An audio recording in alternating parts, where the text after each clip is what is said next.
Can you guys hear me still?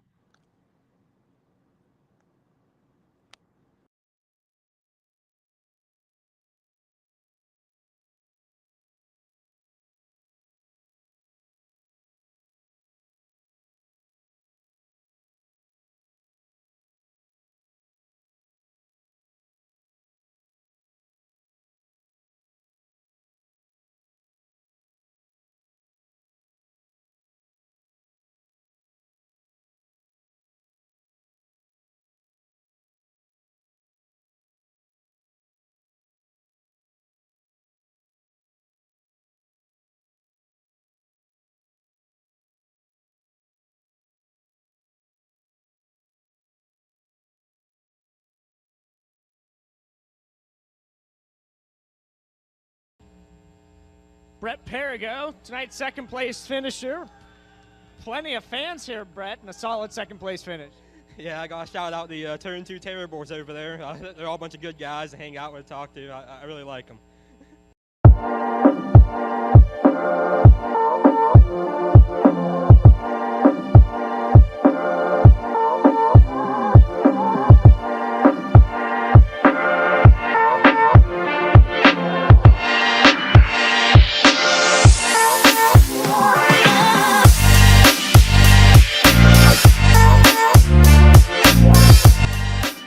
How are you doing tonight, man? Hey, I'm talking here. You know who you're talking to? Macho Man! I'm on my way to Monday Night Raw.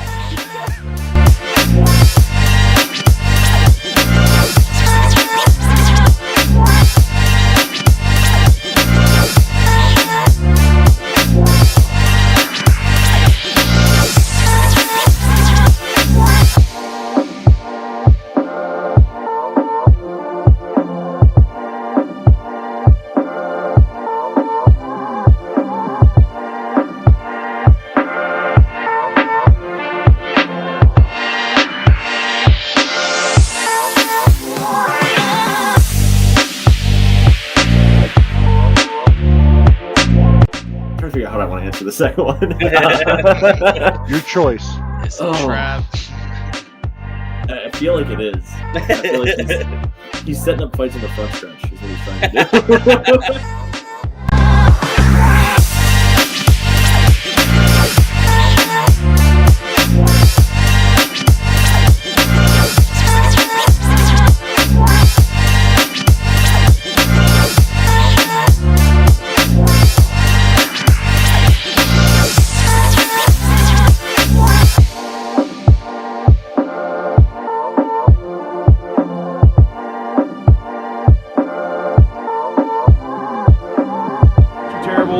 Port Royal Speedway. Got Devin Gordon with us. At Keen Motorsports Shop here with Kyle Keen.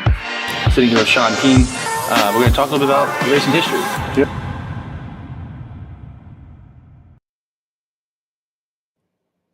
What's going on? Monday, June 24th, 2024. We are the Turn 2 Terribles. Jimmy here with Jay-Z. Chris is not going to be able to join us this week. He is down in Charlotte this week, so hope he has a fun time down there this week. Jeremy, how you doing, man? I'm good, man. Great weekend. Ready to get Speed Week started, but we got some things to attend to first. So I'm excited for this one tonight. Looking forward to talking to Daison here.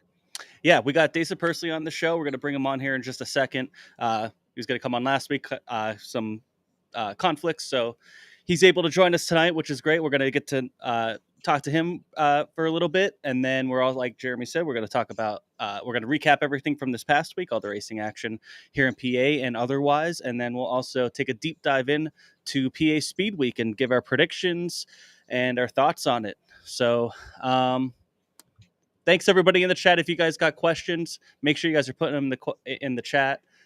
Brad, I see you. What's going on, man? Hope you're doing well. Matt, how you doing? Good to see you guys in the chat.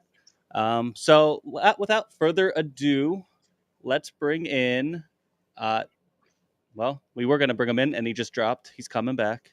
There he is. All right, let's bring him in. Daison Pursley. Daison, thank you so much for joining us, man. How are you? I'm good. Thank you guys for having me. Appreciate it. Yeah, man. Hey, we really appreciate a few minutes here. I know you're a busy guy. So where in the world are you right now? I'm actually in Florida visiting my girlfriend. We had that stretch off where I got rained out no matter where I went. So I took advantage of it and came to see her. So in a matter of like 2 weeks, you were Pennsylvania, all over this area, North Carolina. You were supposed to be back where this past weekend? Was supposed to be at Huset's, racing Wednesday, Thursday, Friday, and then was going to go to North Carolina, or sorry, not North Carolina, Wisconsin, in the non-wing car and race Saturday, Sunday. And then both of those races actually ended up getting rained out. No matter where we went, I still traveled all to all those places, but they got rained out everywhere I went. So, and it's currently raining on me here in Florida. So maybe I'm just a bad luck or something. I don't know. Like that's a lot of miles in a short amount of time. Like, do you ever get lost in what time zone you're in? Do you ever be like, wait, who am I talking to and what hour is it? Does that happen?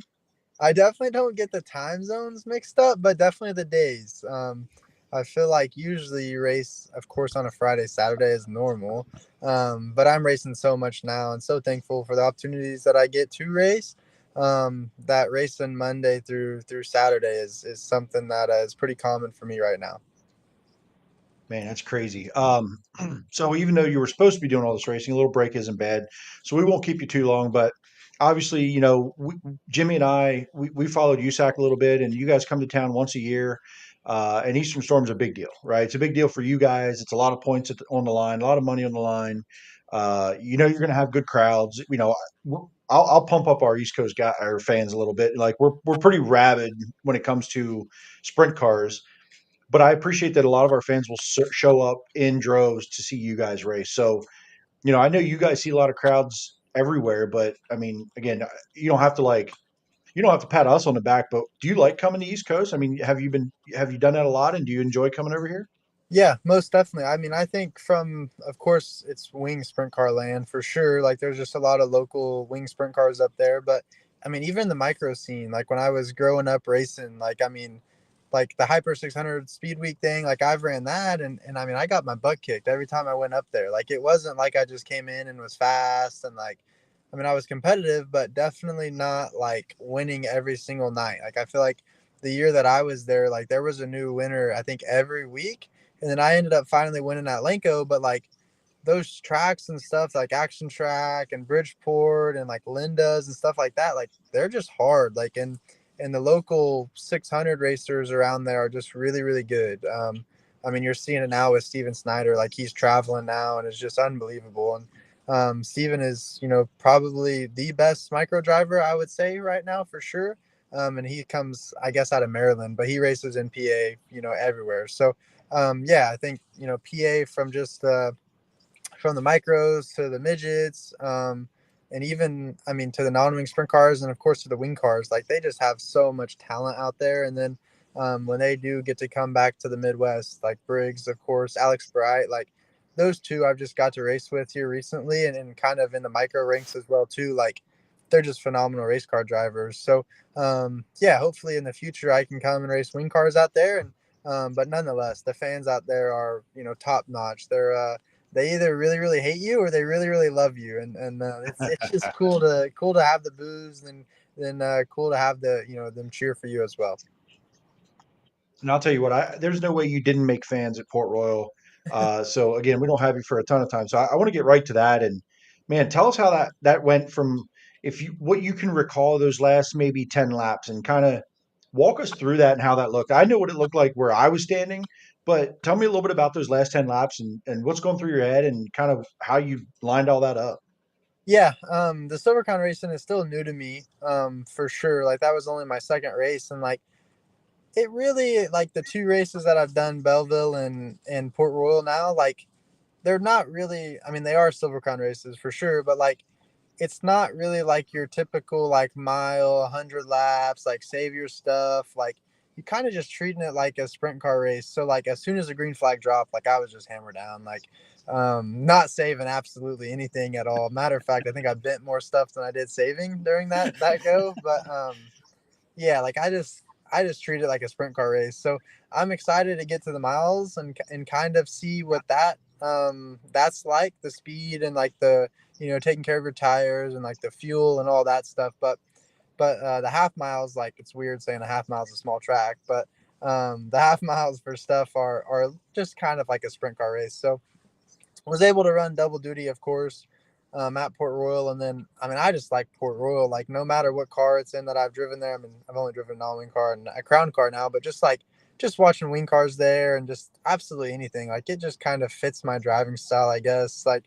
it's just fun, right against the fence, technical. And I think definitely that night it was pretty curved up on the fence where there was kind of no room for error. And a lot of people like didn't want to go up there per se, and I think that they didn't want to go up there in the crown car, especially with just because how heavy it is and how big, and just it just really doesn't make much sense to do that for 50 laps. And I don't know if I was smart enough or dumb enough to do it, and I think I just didn't know how bad the crown cars, like, I don't know, felt up there. Like it didn't really feel great, but I was still making enough speed that if I was to drop down to the middle behind Justin or Brady early on, that like I don't think I was ever going to get around them. So it was just kind of just one of those deals where I just like went up there and hope for the best. And then, I mean, definitely didn't put 50 solid laps together. Like I think I made 5 good laps and then made like 2 mistakes, then 5 good laps and made like 3 mistakes. Like it's just kind of like a risk for reward for sure. And I was just got,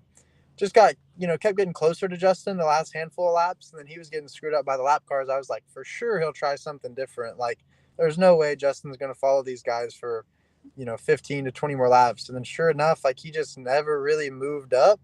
So yeah, it just kind of gave me the opportunity to get up on the wheel a little bit harder. And spotter said there was like 5 to go, and I was like 5 car lengths back. So I was like, well, I think I can win it, but we're going to have to find out. So started running it probably way too hard. And then I think I got on the backstretch wall, like just trying to get as much grip as I could off of 2, and then hit the backstretch wall, and then like ended up losing a lot of car links. And then I want to say he slid the guy in 3 and 4, a lap car that is, and then just kind of like slowed his pace down a lot. Like just the crown cars don't really slide across the slick that well. And then he slid across the slick, and then I was able to get a run, and then pulled the slider in 3 and 4 the first time, and he crossed me over, and we had that little contact off of 4. And then drag raced him into 1, and he like pulled a perfect slider. If I kind of got on the brakes too hard too, and slowed my momentum down, and then he went to the bottom in 3 and 4, and it just kind of left me no choice but to rip the top and come out with the win, or probably land on my head. So just very fortunate enough there that we were able to pick up the win. It was cool for sure, and then to do it in front of that crowd is absolutely phenomenal.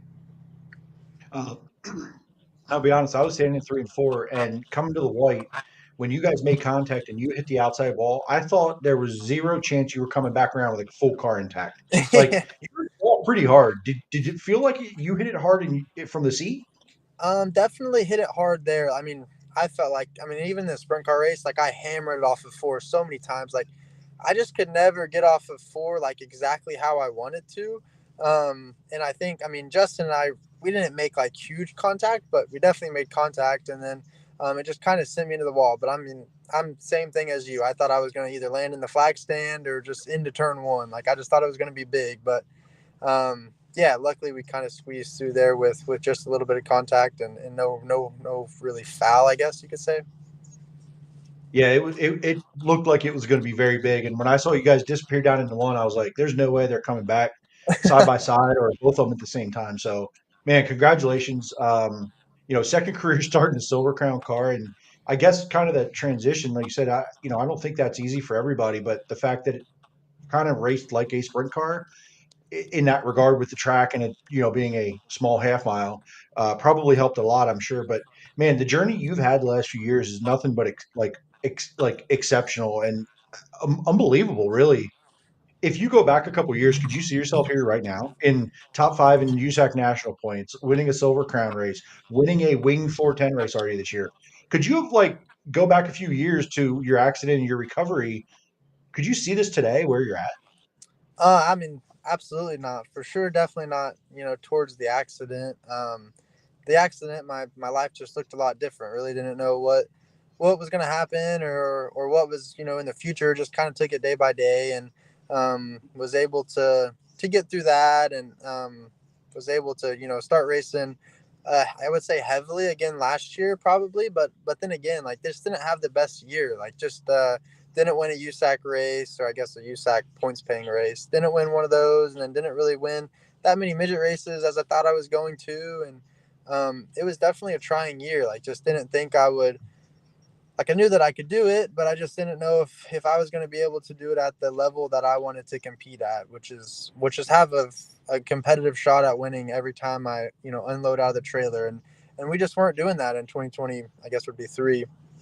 And then got hooked up with some really, really good people this year with Chad Boat and CBI with the midget, and then had a phenomenal Chili Bowl, of course, and then went to Florida with the 21 AZ and ran really, really good with them. I knew their car was going to be really good, and it was kind of just up to me to like put all the pieces together. And yeah, I mean, their non-wing sprint car is, I mean, it's fast as can be. So yeah, just got hooked up with a lot of good people this year. And then the 21 AZ, the Burkharts and all them wanted to build a crown car as well. So I was like, oh, cool, like try something new, might as well. And then it turns out to be, again, on rails as well. So just all the opportunities that I've been given this year definitely make my job a lot easier.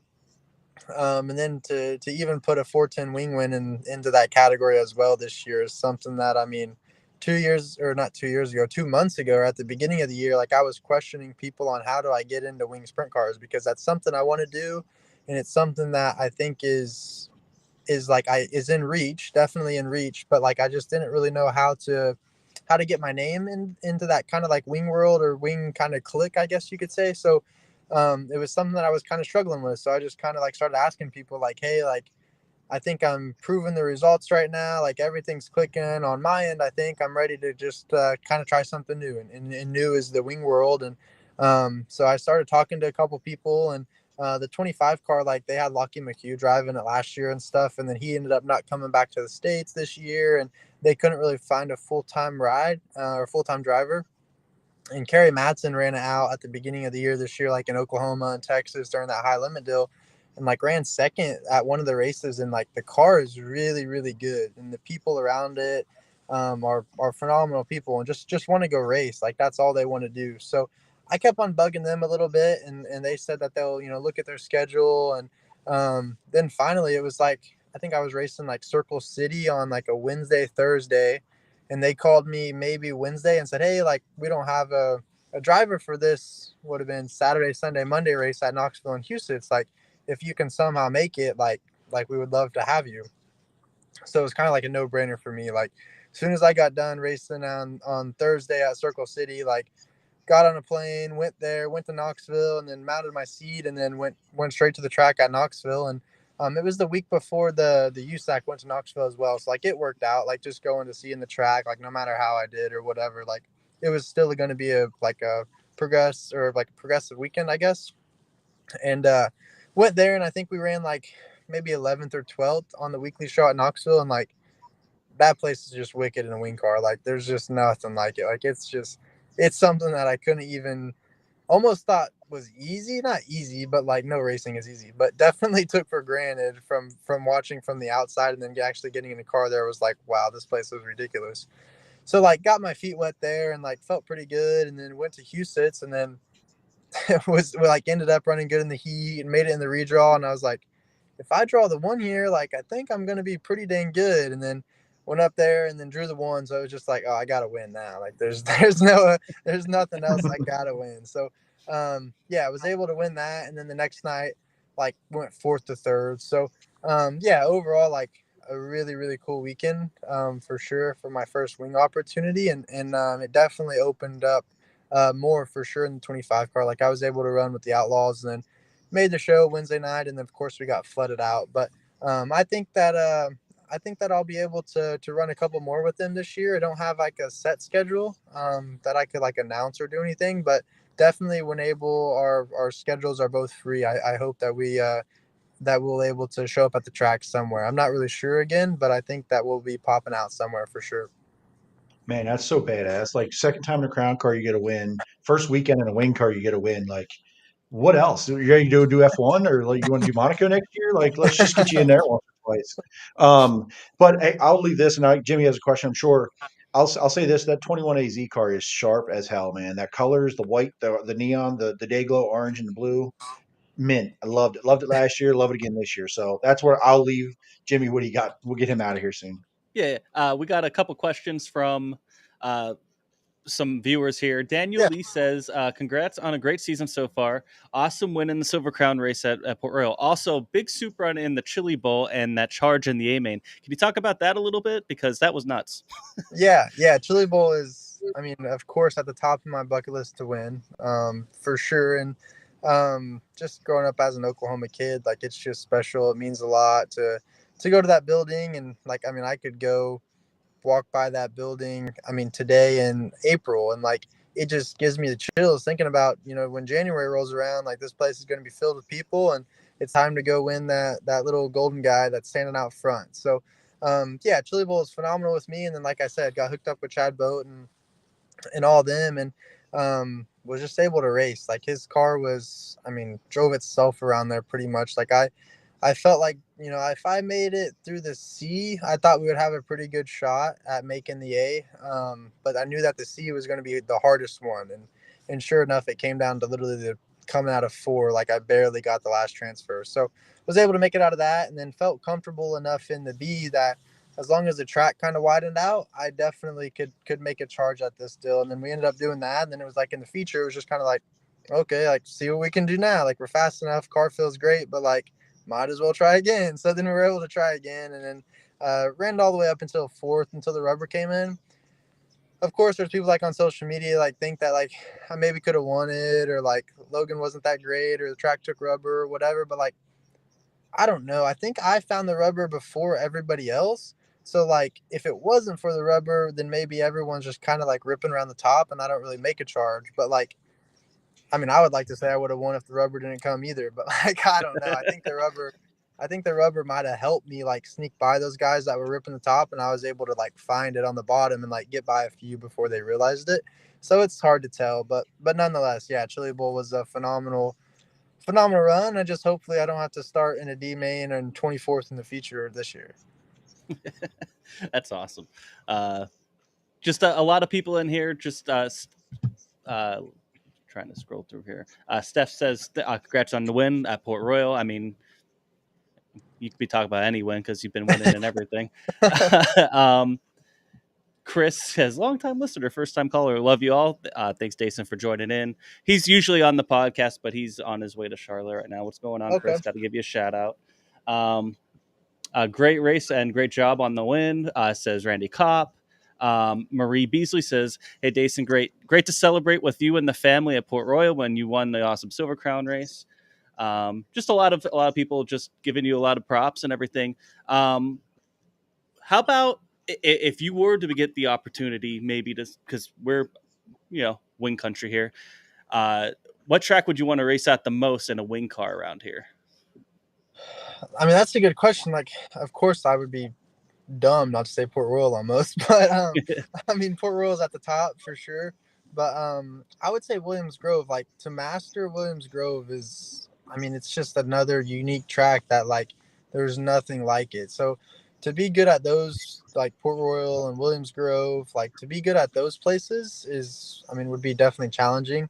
And then of course Lincoln too. Like I feel like it's long straightaways, tight corners. Like everything about PA tracks is just tricky. Like it takes time to master those things, and it takes like, I mean, good equipment, last everywhere. I guess you have to have good equipment to go fast, but like just a combination for sure. And then the PA people, like the people who race there weekly, are no joke. So yeah, I would say those kind of 3 tracks, I guess. But Williams Grove for sure. I feel like it's just tricky, and it's its own animal that you kind of have to tame on a different level. Yeah, so you hear that Twitter account, Huset's Heckler? Huset's is easy, okay? Come to PA. That's where it's hard. Okay? Yeah, he got nothing. He don't know. No, listen. All right. No, I'm just kidding. I'm kidding. I don't know the guy. But yeah, good call. But I will say this. Are you an iRacer, Daison? Do you do iRacing?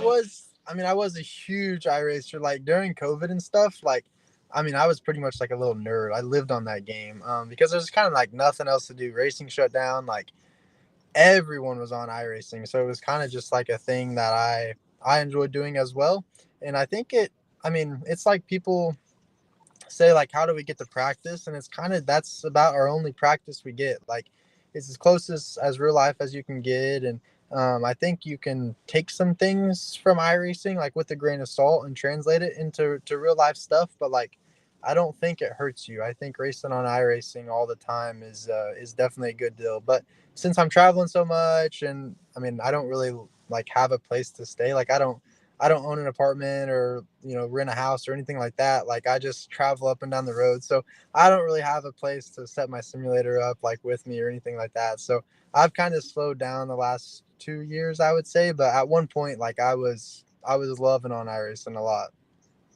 So let me ask you this, and we have some friends that do race in real life and do iRacing with us, but you've obviously on iRacing had to have taken a wing car or non-wing car around Williams Grove.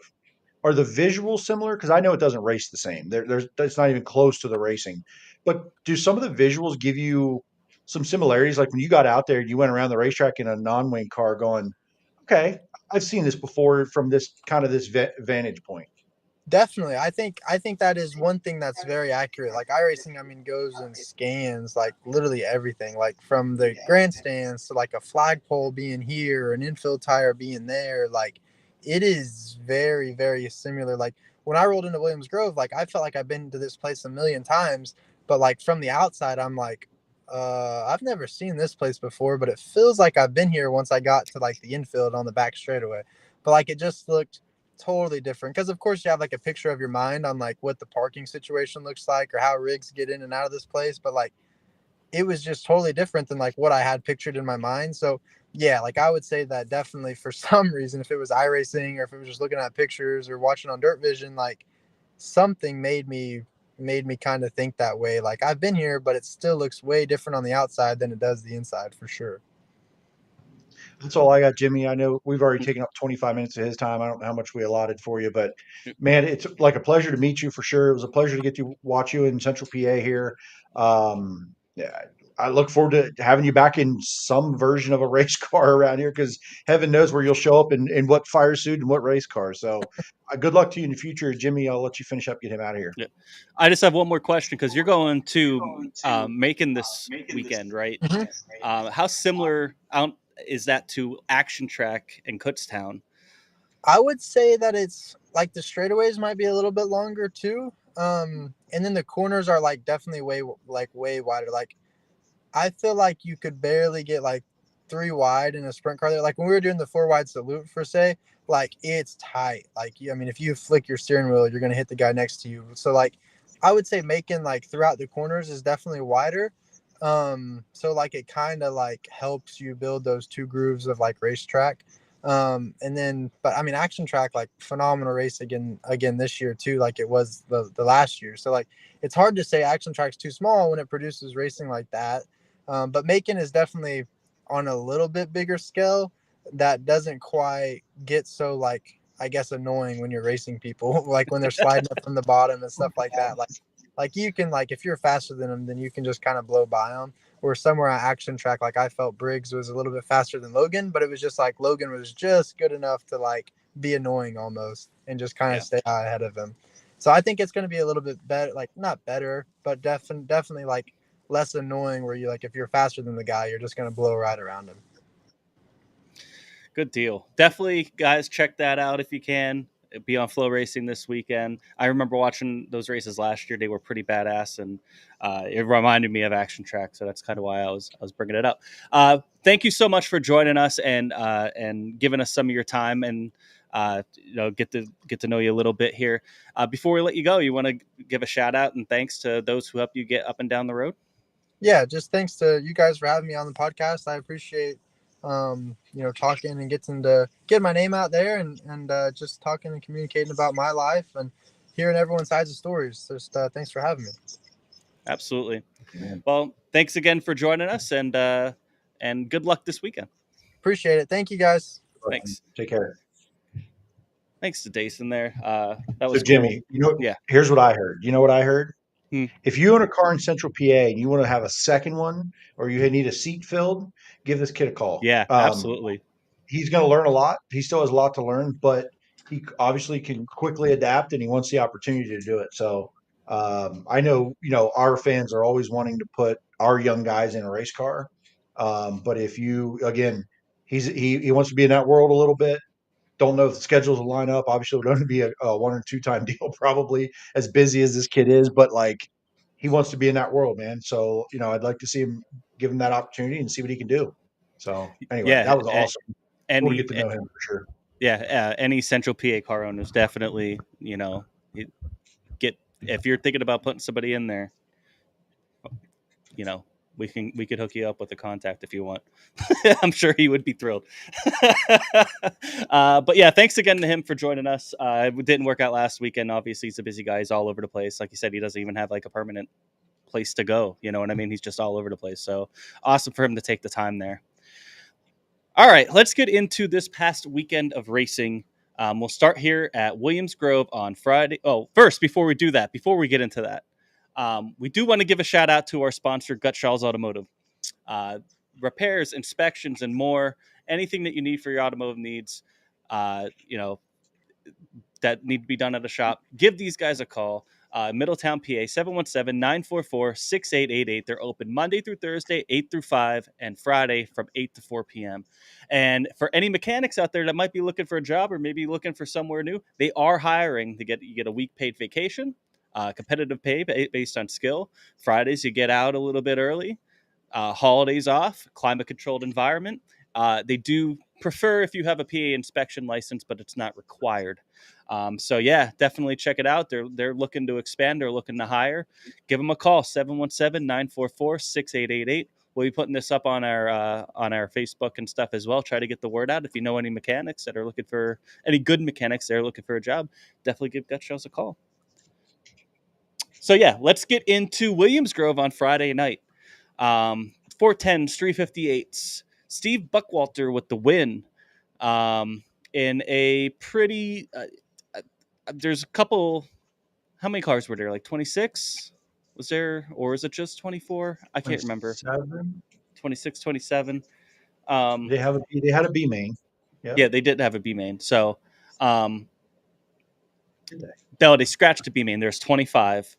One person that you don't see on this list is Brett Marks, and we'll talk about that shortly. But as pretty much every track this weekend, everything moved back about an hour because of how hot it was.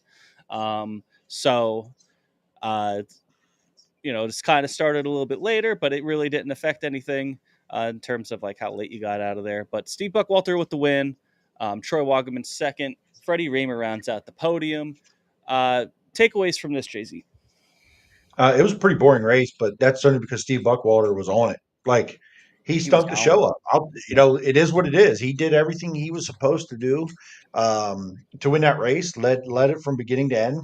And I'll tell you what, it wasn't – that car was really good because what I saw as he drove by me, into 3, whatever, he was just kind of like out for a Sunday drive, it felt like. Freddie and Troy, man, they were just blasting down into turn 3, trying to run him down. And, man, he was like – it just felt like cruise control. Like, I know it's not easy. It's not easy. I'm not saying that, but he just had it under control all night. Even in the heat race, man, that car just looked under him, looked under control. And, it wasn't for lack of effort from the guys behind him, that's for sure, but he made it look easy. So, decent night, the 410s. I don't think there wasn't a ton of passing there, at least up near the front. But Buckwalter, Wagaman, Raymer, I mean, Troy and Freddie, man, it feels like it's going to come down to the end between these two. And we'll see. We'll see. But neither of them are clicking off tons of wins. They're just always up front here. They're always up front. So they're going to definitely – whoever's going to win this is going to need to have more wins for sure. So we'll see as it keeps going on. But some big ones coming up here, Williams Grove soon. Ryan Smith with a P6 there, really good run. Lucas Wolf, another top 5. Austin Bishop started up front, ran P4, hung in there. Cody Hartlaub, another top 10. Cameron Smith on a top 10. So just some really good runs by these guys. Again, not the most exciting feature I've ever seen. And yeah, we got a late start, but listen, we did not skip the fireworks. We got to see fireworks, Jimmy. That's all that matters. That's all that matters. That's what probably half the people went there for. Nobody's really there to watch the race. I would have been there for the fireworks. If they pushed the start time back and then skipped the fireworks. They did not. That's true. Yeah. No, absolutely, man. I just definitely would want fireworks. That's one of the best things. A couple other just quick storyline. Troy Fraker, 18th. Hunter Mackison coming out with a rare start. Aaron Ott out of nowhere. Just a couple names when you start reading them off. It's like Todd Zinn. I don't even know. I don't even think I've heard that name before. So It's been a few years. Was more of a Lincoln regular for a long time. 410s, 358 division. For a while was regular and then sort of on and off, and just haven't heard that name in a while.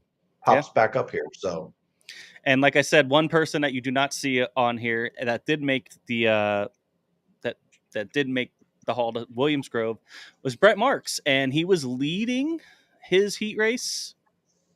Or he got to P2. He got to P2. He was coming for the lead, and it is engine grenaded on the front stretch. And by that time, it wasn't worth changing out for that, with how hot it was and everything, I'm sure. And had to pack it up for the night, which was a bummer because it was funny because in one of our group chats with Chris, which he was pumped about fireworks. He said he's already defending himself. I had nothing to do with Brent's issues, FYI. We have receipts because in our chat right before, about a lap before it happened, I was at home watching it on Dirt Vision. He said, as long as nothing happens, Brent's winning this by a mile. Like as long as there's no mechanical failures, Brent's winning this. Yes. It was the exact right thing, not crash, not somebody else.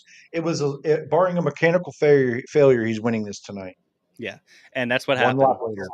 So, Brent, if you're listening, you could blame Chris Lynn for your troubles on Friday night. So that's a bummer, but obviously he'll be back. But yeah, like you said, kind of, I don't want to say a boring race, but just Steve kind of held his own and just kind of locked it down. 358 feature, Adam Carberry with the win. Good to see that. He's been just in the 358 this year. Usually a URC guy, and we'll be talking about that maybe a little bit later. But got the 358 out, has been running mostly Lincoln, gets a win here at Williams Grove. This one was much more entertaining. Zach Doolin gave Adam everything he had throughout that race at times on the initial start, after a restart. Like, he was throwing everything but the kitchen sink at Adam. And Adam did his job, man. But these guys it was a battle. There was a point where, like, Logan Rumsey, Derek Locke, Seth Schnoke, Jaden Wolf, Chase Gutschall, and Cody Fletcher, and Kyle Spence, like, that 4th through 10th was an absolute hornet's nest. It was wild, like slider line, top, bottom, momentum. Somebody would, kind of slide up in front of someone, and then another guy would go below him and get 2 cars. It was wild. Like, the track was wide. Guys were willing to go up and run on the curb. But Adam Carberry, man, he put the wing back and did his job. So congrats to him. His first career Williams Grove win. And he comes into 358. So, I'm getting to know Adam a little bit, not know him, but like, I knew of him. I knew what he raced. Probably one of the smarter guys out there right now to go buy a 358 in the off season, because the guys at least getting a race. This URC, man, they have the worst luck with rain. They did get a race in Sunday, barely, or Saturday night, barely, right? Because of curfew and rain that delayed that. The only rain in the state seemed to hit BAPS apparently before it got started. So, they just haven't had any momentum as far as getting races in, and then there's not a lot of other 360 racing around unless you really put the miles on and travel. So good for him getting a 358, and he's really shown some good speed this year and starting to put it together to compete for the wins. So 358 division, man, look at this rundown. Like, it's tough. It's a tough division. Matt Finley has a win finishing 11th. Frankie Herr has tons of wins finishing 12th. It's not easy to do, man. Like, this is a difficult division, and even the rundown from Lincoln we're going to get to on Saturday night. Look at the rundown. It's tough. It's a tough field. Yeah, it is. And even, it's cool to see that division thrive, even though it's like only centric here in PA. But it's to the point where, like we said, Adam's on a 358 and coming to run so he can at least race. You know what I mean? Because URC, one, they already have a limited schedule, and 2, half of them have been rained out. So good for him. First career Williams Grove win, so that's good for him. Anything else? Any other takeaways from Williams Grove on Friday night? No, I don't think so that I could jumps off the page at me. Pretty clean race. There wasn't a lot of banged up stuff and equipment. I think there was an accident early in the night. I think at Galloway, maybe. Had a little bit of an incident early on there, but pretty clean night overall, other than a $60,000 motor grenadier for Brent, but pretty good night otherwise. How did people manage the heat there? Was everybody kind of okay, or? Well, I mean, I'm fat and I sweated my ass off until I got home. So, I mean, I think so. I didn't see any ambulance rides for people passing out. So, it was hot, but I think once the sun got low, it was still hot, but it wasn't that searing heat from the sun kind of deal. So, it was hot, prepared, stay hydrated, and keep rolling. Aunt Bay said we sucked a bag of dicks. It's all right. It's all right, Aunt. You should have raced faster instead of sucking a bag of dicks, my guy. You should have just went faster. So that was Friday night at Williams Grove. Well, let's go to Lincoln, and this is something, Jay-Z, you've been calling it for weeks. Matt Campbell's going to get a win, and when he does, it's probably going to roll out, and he's going to get a bunch. Well, Saturday night that happens from ninth. Was it 8th or 9th position that he It came was from? 9th. From 9th position, he comes and passes a lot of really good cars, especially at Lincoln. He passes Freddie. He passes Troy and gets a 410 win here. First time in that car, getting a win there. Just a hell of a run. And you called it. Listen, when I saw the rundown, it didn't surprise me, but I was still like, oh shit, let's go, right? And then you look at who it was, and then you hear kind of the rundown of how this happened. And Cody Hartlaub leads a bunch of laps. Troy or Cody and Freddie got tied up behind a lap car, and that's how Cody lost the lead. And then it sounded like it was a really good feature. All things, all accounts of it. Again, you had to be there. I wasn't, but I'll go to sleep. I'm gonna take a nap. But time will now tell if this leads to more wins for Matt Campbell. He has not lost his confidence. He knows he can pass cars. The right scenario happened. Still had to start 9th in this race. Here's the deal. What do we have coming up? Where he races and where we're about to go, the Speedweek, 10 races, 10 days. I don't know how many they're planning on running, but it's time trials. You got to get yourself time to put yourself into position. This was a time trial show, and he started P9. I don't know how many they redrew, maybe 8. So did he miss the redraw or was he in the redraw? Somebody have to tell me. I don't even know. But where I'm going with this is, man, Matt Campbell can figure out how to start in the top 5. This guy can win 10 races a year.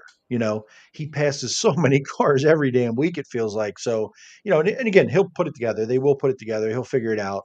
But and he redrew 4, so he didn't make the redraw. Again, it was only 18 cars.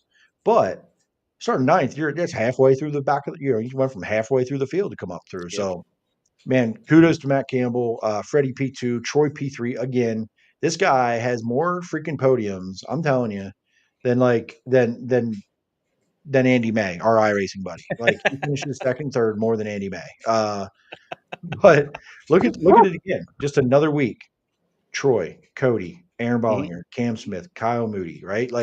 It's that group. It's this group again and again. It keeps showing up. So shout out. Now listen, car count. Should we have this conversation? Sure. It's just dumb luck. But look at what it took to get to 18 cars. Nash Ely isn't full time.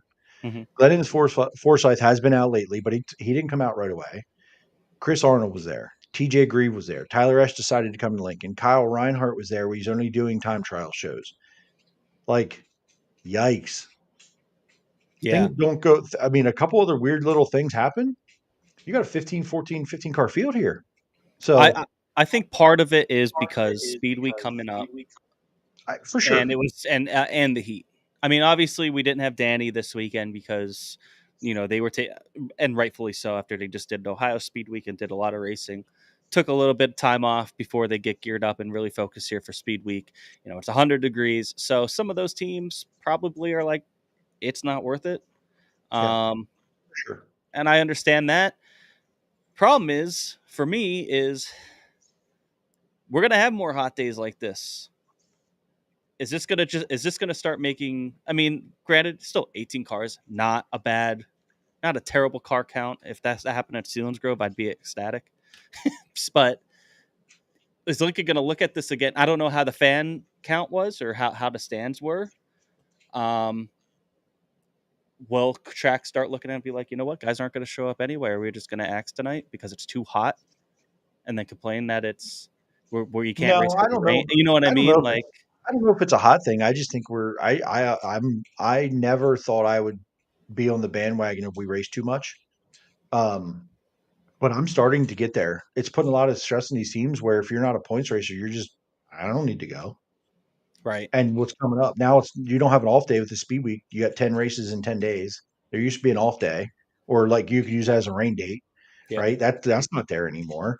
There's all these every other Sunday there's a race now on a Sunday. So you got 3 nights you could go race. There's no shortage of racing. I could argue it's too much. So, Yeah, I agree. but again, speed week tune up and 18 cars show up. We're going to go to the Gobrecht here and there's going to be 40.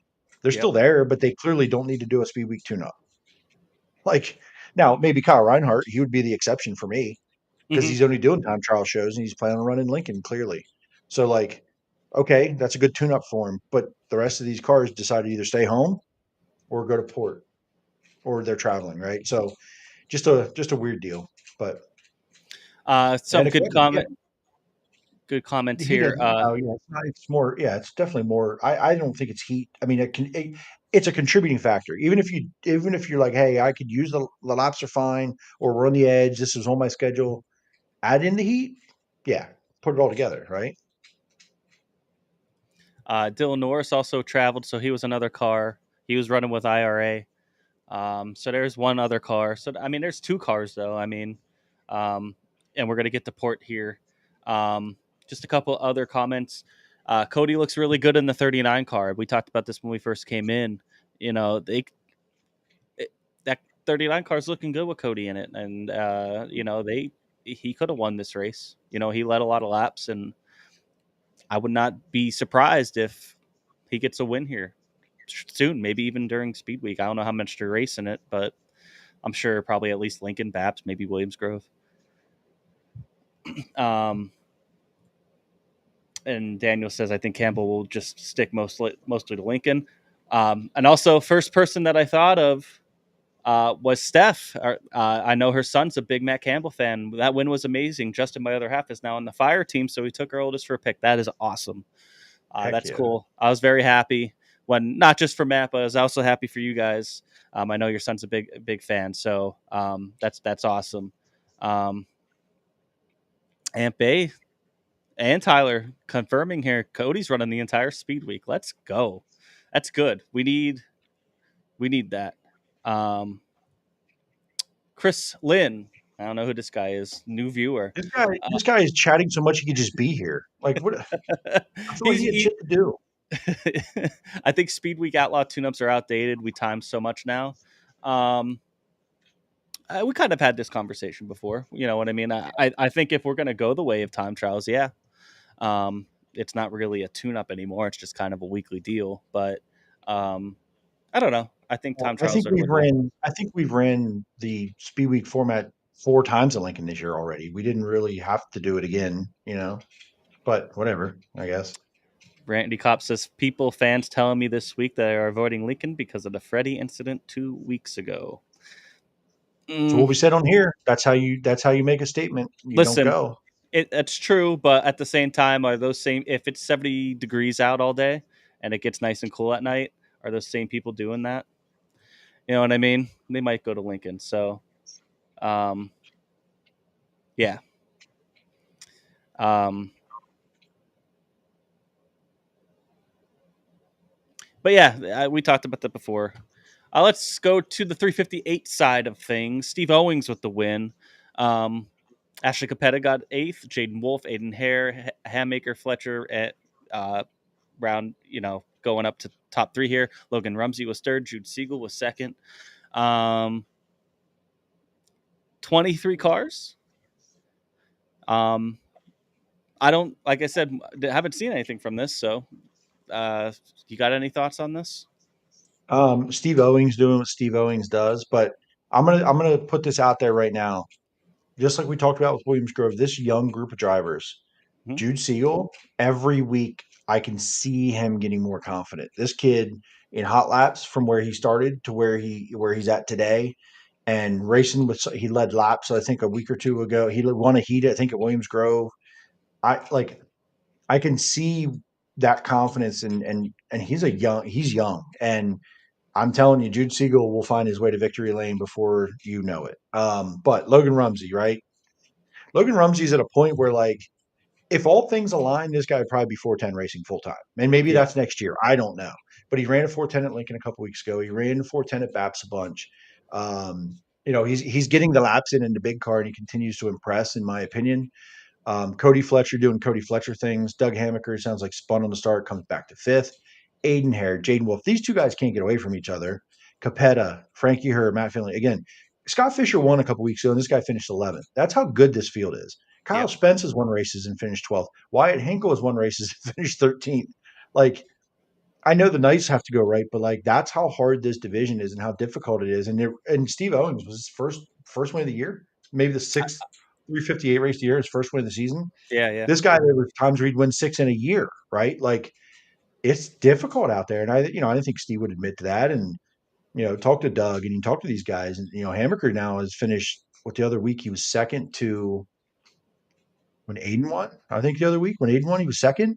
Finished second at Williams Grove. Like he's not dominating, winning every race. He could, I think, but like just has to put it all together there. But like tough, man. It's a tough field.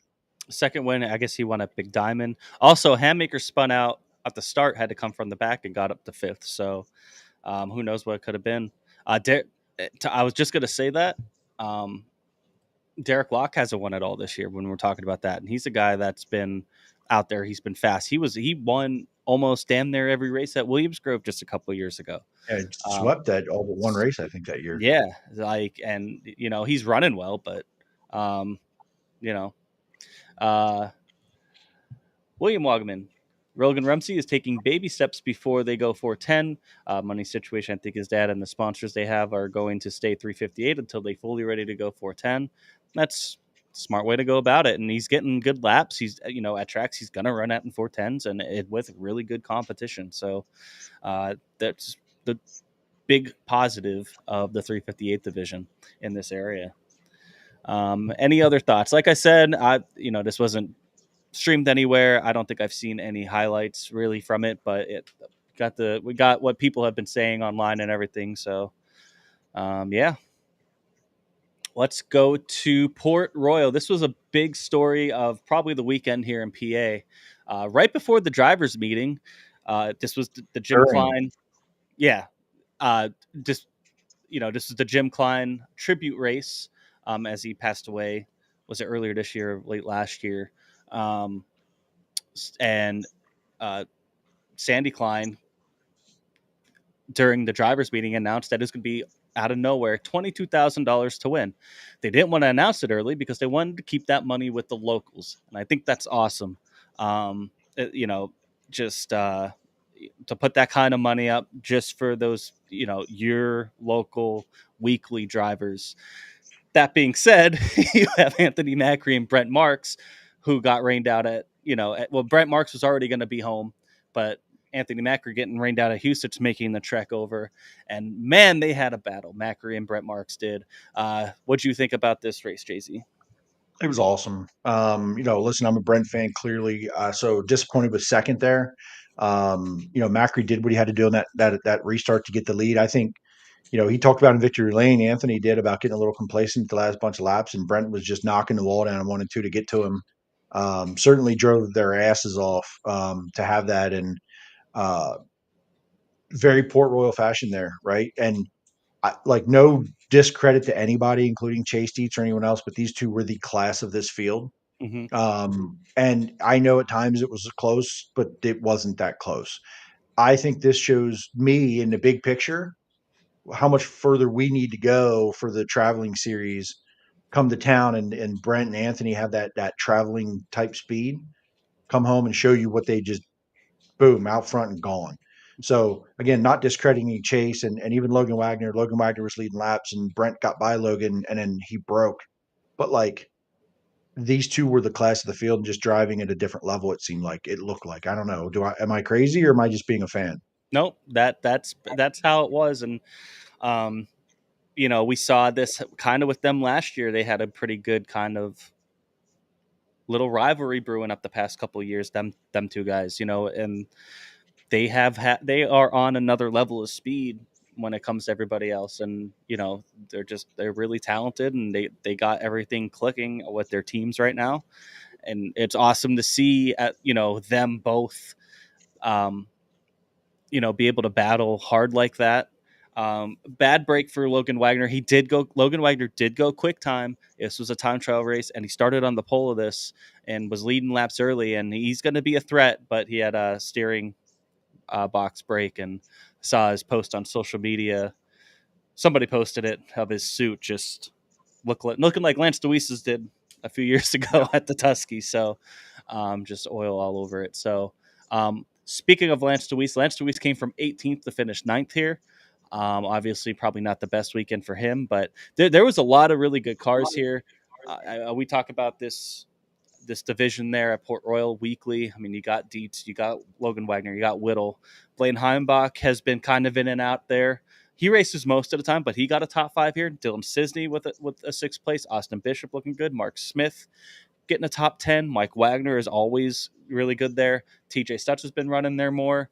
Kyle Keen, shout out Kyle Keen, 16th place finish. He looked good in time trials. There were 27 cars here, I believe. It was 27 or 28.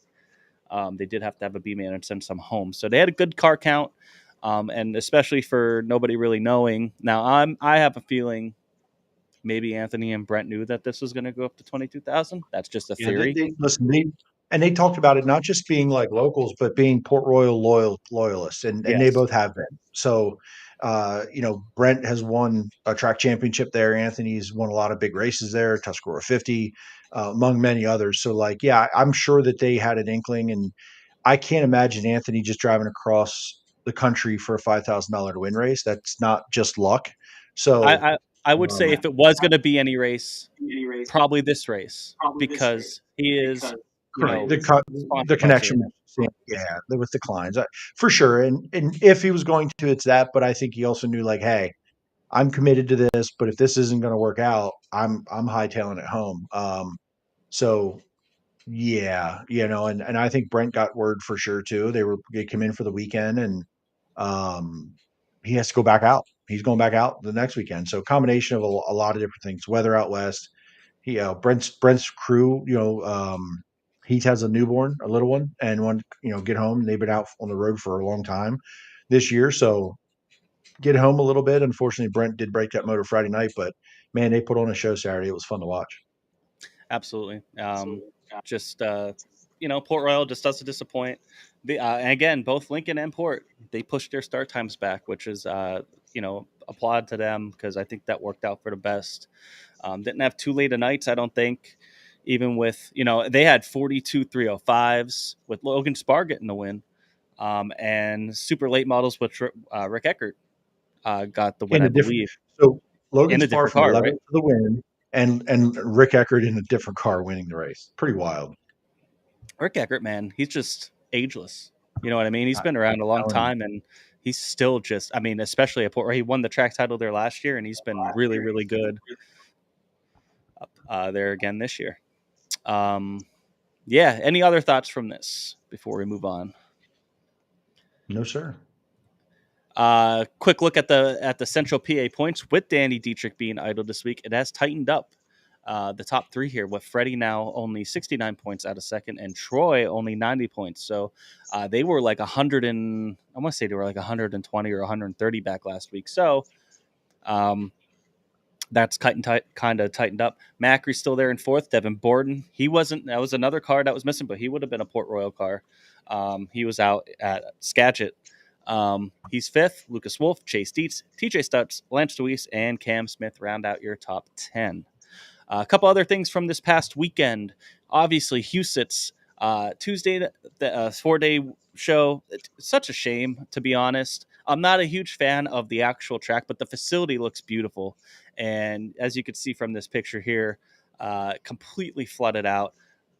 I was talking to Daison right before we went on, and because he was out there at Huset, and I was asking him if he got anything stuck or they lost anything. He said no, they got out of there at time, but they were rescuing people by boat, and there's a lot of people that probably lost their motorhomes and campers and everything, which is real shame. And he's like, I'd never seen rain like that before, like just how quick and how hard it came down out of nowhere.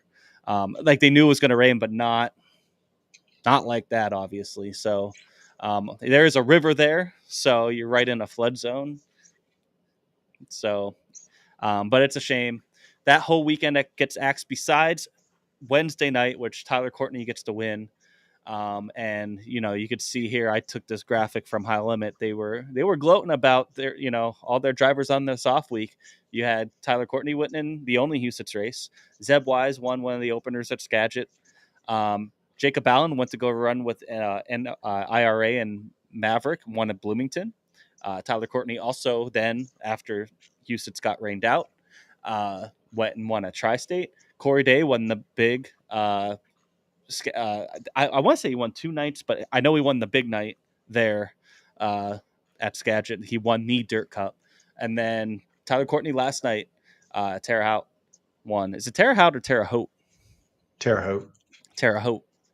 Terre Haute. I think so. That's what I've always heard it as. I don't know if it's right, but that's what I've always heard. Also, Emerson Axum got a win with IRA. How about this? For even on the night that Huset was supposed to run, here's the IRA Maverick car counts from 4 nights of racing: 55, 47, 51, and then 37 last night on a Sunday. That's pretty good. That good to hear. They're trying to get that Maverick series off the ground. Obviously, doing co-sanction with IRA helps. But great car counts when they were getting more cars than Huset's got. And I'm sure some of that's because of weather and everything. And that's not I'm not throwing shade on Huset's. I'm just trying to get some props here to IRA and Maverick having a really successful weekend. And then, before I get to BAPS on Saturday, you have any thoughts on any of those? No, but everybody that wasn't in Houston looks pretty damn smart, don't they? Yeah. It was cool watching the Huset Heckler Twitter account all weekend. Getting absolutely grilled for being an asshole. But yeah. Yeah. And, he was just coping hard. He's like, and I get it. They're putting up all that money. Why aren't more people showing up? Well, as you can see that picture on the top left, that's why.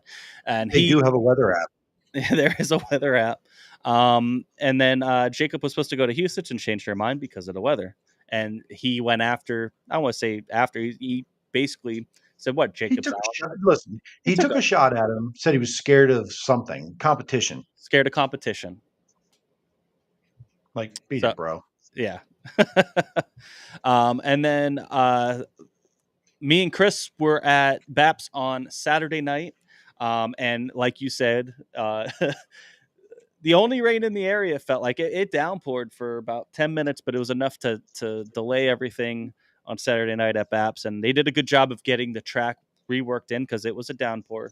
And it was hot. After it rained, the sun didn't really come out. It still stayed kind of cloudy, overcast. And then it got dark. So the sun never really came out to help dry the track out. And it was heavy. Me and Chris were scraping some mud. So, we were at Brett Perigo and Craig Perigo hanging out with them. But the URC feature went over an hour. They had a hard time getting this one in. In the heats, Joe Cotta went through for a wild wreck. There was probably one of the worst. I've only been to BAPS maybe like 6-7 times now, but that was one of the worst ones I've seen there. He went from he started biking at the entry of turn 3 and ended up at the last billboard at the exit of turn 4. It just completely went flying throughout the entire corner. So glad to hear that he was all right, but he ended up tearing up that car. Reese Nowatarski just dominated this race once he got out front, which I think he ended up starting on the pole after there was a lot of different stuff going on. ended up leading, had a pretty gnarly curb, and never got up to the wall in either corner because it stayed kind of heavy, and it was, you know, it was curbed up, and it was if you got in the fluff and the wing car especially, it was tough. There was a lot of wrecks. They ended up having to do an open red at one point, had a couple other red flags, and it ended up taking us all the way to about midnight where the curfew was, and the other 3 features had to get postponed to another night. It's the sportsman, wingless sportsman Craig Peregrine, shout out to him, got the win. In the makeup feature, now they have another feature from this show to go make up in August. So, yeah, that was it there. But they had a good car count too. Derek Locke was there. Tyler Rutherford ended up with a not great night, but he looked fast. It was his 21st birthday. I believe that night they kept saying, and ended up with the junk car. He was running up in the top 3. Not a great ending to their night, but I looked fast. But that was really about it. Shout out to BAPS for getting that in because they had to deal with a lot of different stuff. Not only the rain, there was a very good crowd at BAPS. I was very surprised for it being a weekly show and how hot it was. There was a nice crowd there.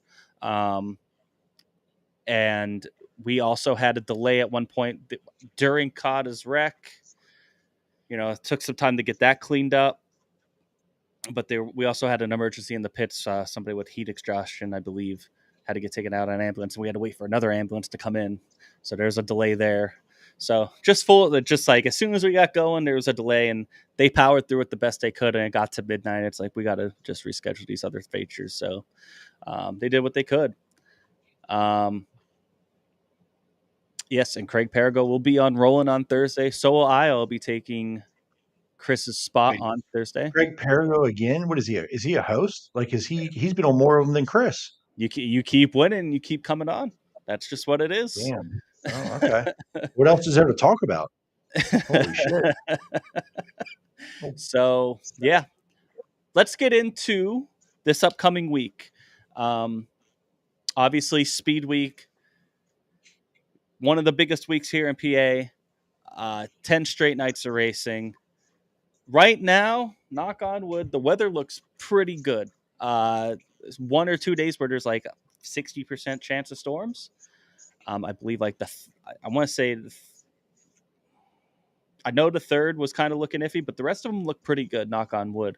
Not too hot, not too many storms in the area, but we'll see how that goes. Hopefully I don't jinx anything. So there's a good shot of getting all 10 of these in. If you remember last year, we only got like 4 or 5 of them in because it just kept raining, and we had to make up the one Port Royal show at the end on 4th of July or whatever.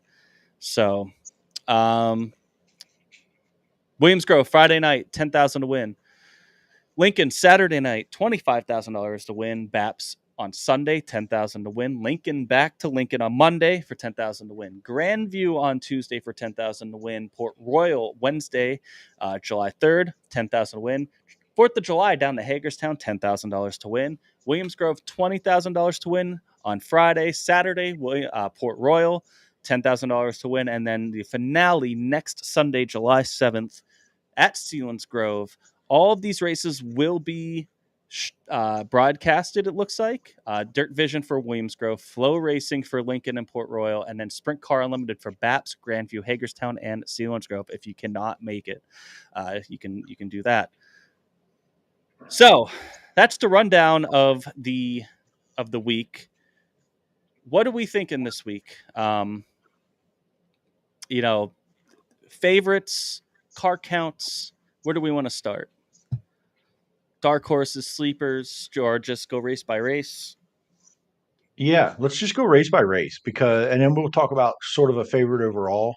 I don't know if I've put like hours and hours of brain power into every race, but I have general thoughts, and I certainly can be wrong. And no one's going to be able to revisionist history, right? We can put ourselves out on a limb here. I don't mind, and I can look like an idiot, but I have thoughts for sure.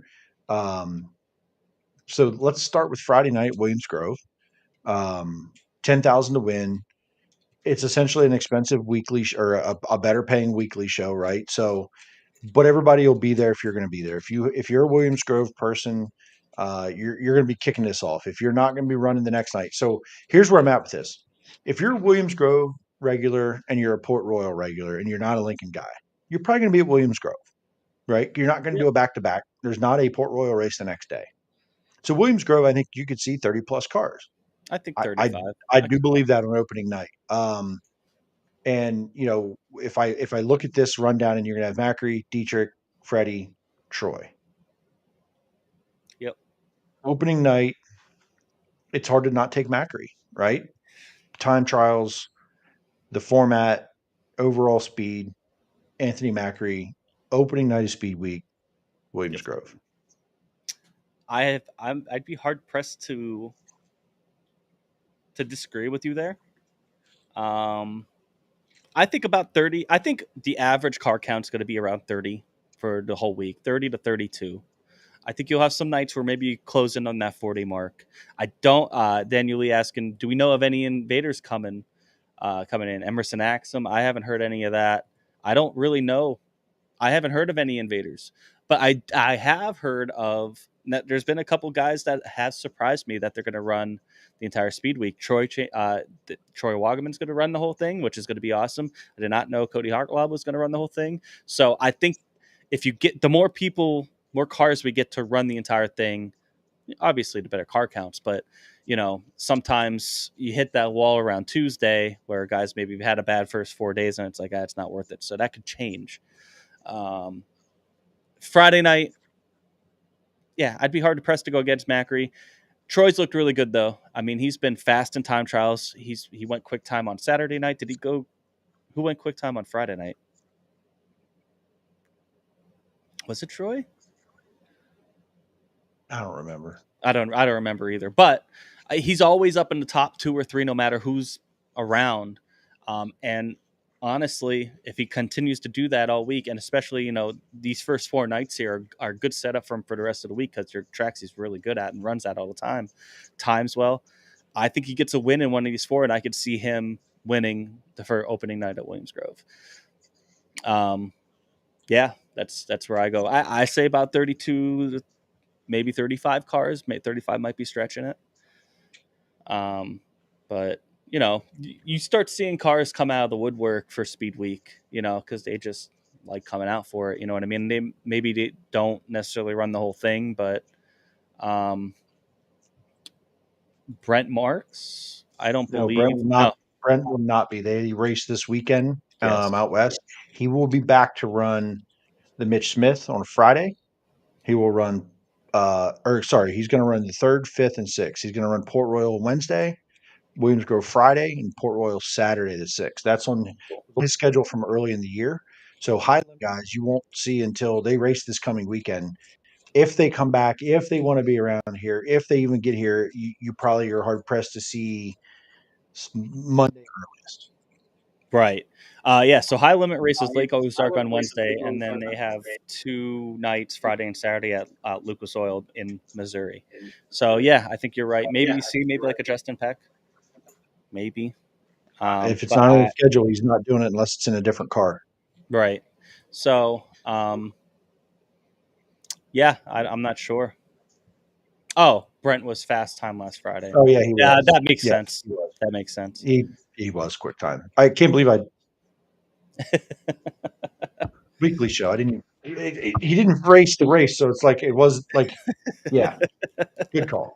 But yeah, I mean, I'd go Troy on Friday night, to be honest. Okay. Lincoln Saturday night. This is the highest paying race of the week. This is a big one. This is one of my favorite races of the entire year.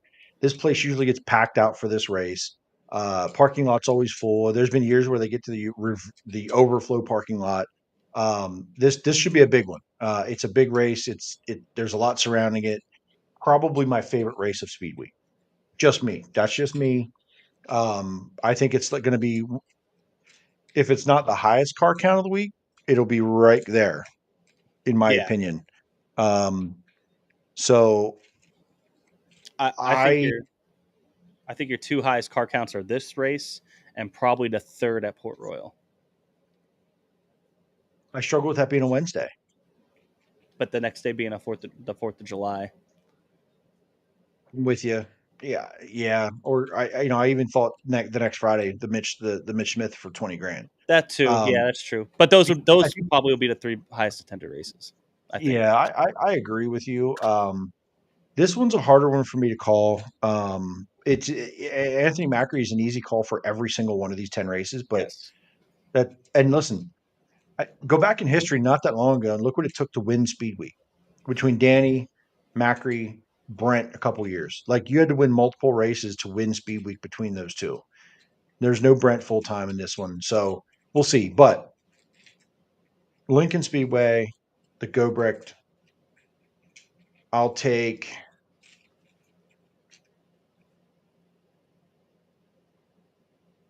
I'll take Tyler Ross to win $25,000 on Saturday night Hey, at Lincoln Speedway I like, for the Kevin Gobrecht Memorial.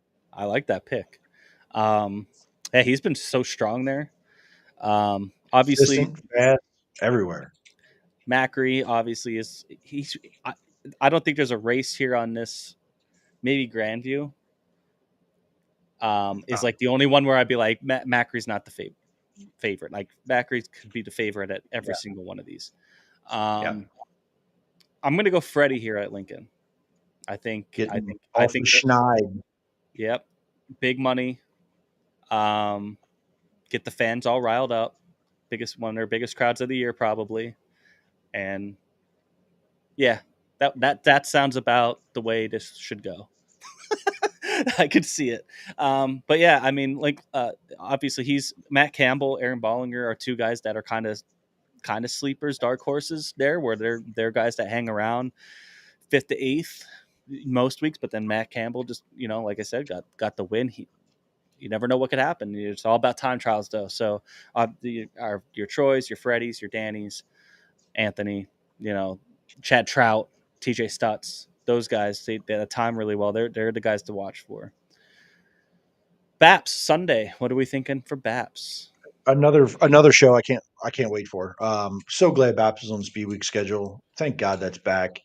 The right thing to do. This one I am going to take in a shootout, Slider Fest shootout. I'm taking Danny Dietrich over Anthony Macri at Baps on Sunday. I was going to take Danny on this one too. I think he gets one. It's okay. We can agree. I understand we don't have to, but it's okay. Yeah, I think Danny here. I could see Danny running like 3rd and 2nd.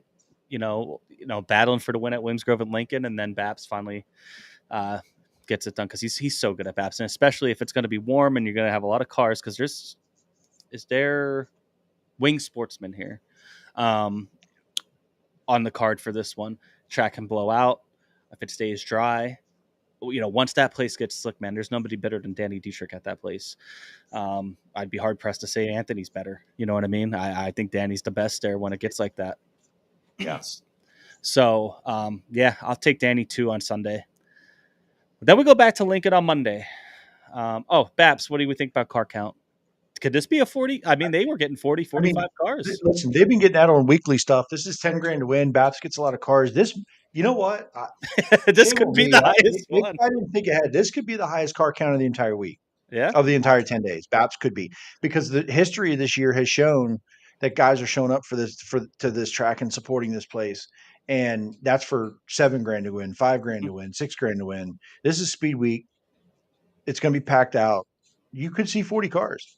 Yeah, I do believe it. I would not be shocked with 50 because you get 35 to 40 on a weekly basis. Plus, you're going to have a handful. You're going to have a handful in Central PA. Sure, there are. Are there? Yeah. You get when they're all running easily 50, and we don't know about any outsiders that might be coming in yet. I just don't. A guy like people might think. I don't think so either. But like guys like that have come out in the past, like Cy Lynch, Cole Duncan. I don't know if they would come out, but I'm not saying. But you could get a couple of them. You know what I mean? And also something that's going to help these, like a car count for like Baps, is some of these guys that are going to run the whole thing that maybe don't always go there. We could boost it. I don't know about 50. 50 is probably pretty. That's a little ambitious. It's a And by the little way, ambitious, but I saw go ahead. someone in chat talk about Danny Sams. They are not coming to PA Speedweek. That is not on their radar. They will not be at any PA Speedweek races. He's been in multiple interviews. People have asked him that. We'd love to see it, but I don't think that's in the cards for them yet this year.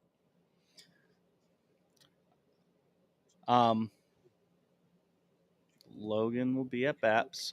That's another one. Yeah, I like Logan, Derek Lo- Locke, Cody Fletcher, Stephen Kaisemore. You get those other, and that's what it's been this year at BAPS is those guys that have ran a lot of laps there in testing, and they have the experience to go out and do this. That's why BAPS has been supported really, really well this year with the 410s. So yeah, man, it could rival the biggest car count of the weekend for 10 grand, which sounds Yeah. crazy. It's only 10 grand. It's freaking 10 grand. Yeah. So it's pretty cool. This is the first year where they all paid at least 10 grand, and then you have two $20,000 plus to win shows. So it's good. And, there's a lot of contingency bonuses here. There's, I think Long Hollow Cattle does the first 5 cars that miss in the B main get a couple $100. Hard chargers, stuff like that. So that's cool. And then obviously the points fund. There's a pretty good points fund that goes along with this, which I think is why you'll see quite a few people that we weren't necessarily expecting kind of run most, if not the whole thing, like a Logan Wagner. Like Logan put that he was going to Williams Grove, so that you could see that 69K, maybe not at all the races, but probably a good handful. Yeah. So Lincoln, anyway, Monday. I'm taking Troy Wagner and Jr. I was same. I think that's the race Troy wins. I think he runs up in the top 5 all weekend, and he gets it here on Monday night. I agree. Cam Smith is another one to watch. I do agree. A lot of people keep saying Cam Smith for sure. He's definitely somebody to watch out for to win. And I don't know if he's running the whole thing. With the momentum they have, if they're able to, I don't see why not.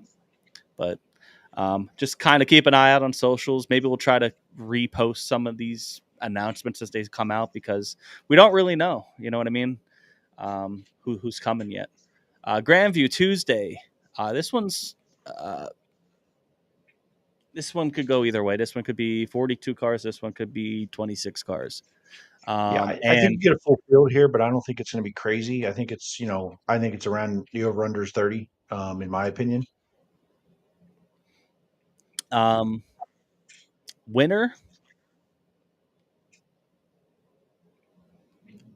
If it's not Macri, let's just preface this here. Let's just say every single night, Macri's probably one of the favorites. Yeah. Outside of that, you ready? Freddie. With win number 2 of Speedweek, Tyler Ross picks it up at Grandview. With win number 2 of Speedweek, Tyler Ross gets done at Grandview. Ryan Smith says Tyler. He's good there. Yeah. And you got the modifieds with them, of course. It's modified country there. So that should be fun to watch. And then Port Royal on Wednesday. I think this one gets a pretty good. If it's not, I think both Port Royal shows are going to get close to 40 cars.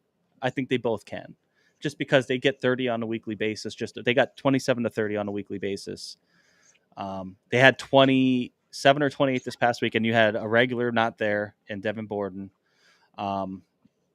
So I can see, about. I'm going to go conservative and say like 35. My winner here would be, I think Chase Dietz gets it done. I think he gets his first win at Port Royal. I think, and it could be Wednesday night. If it's not Mac. Yeah. This one,